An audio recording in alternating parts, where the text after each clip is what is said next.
driving by night through a war zone is not ideal. But the soldiers I was with wanted to press ahead to the relative safety of their next well-defended position. We're heading now for one of the most dangerous parts of Somalia, about 100 or 120 kilometres north of the capital, Mogadishu. The African Union forces and Al-Shabab clash here almost daily. There are Al-Shabab positions on both sides of the vehicle I'm travelling in now, and we're heading for a Ugandan forward base.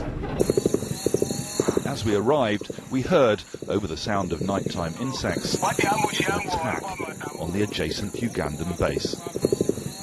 These African Union soldiers are trying to stop Al-Shabab from turning Somalia into an Al-Qaeda-style, strictly Islamist country.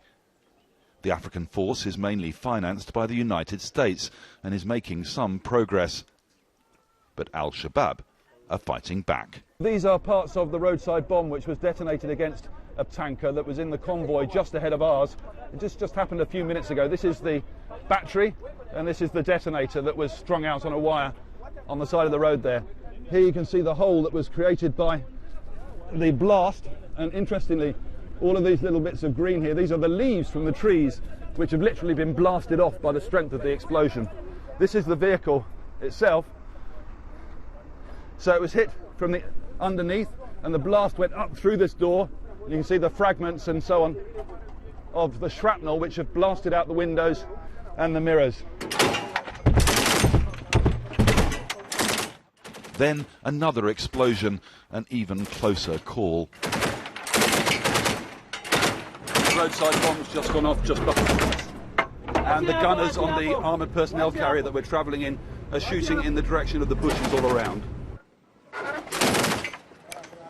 Many of Al-Shabaab's roadside bombs are set off by children. I met one who recently defected to the Somali government side. We can't give his name. He's just 15 years old. You stayed with them for 5 years. And what did you do?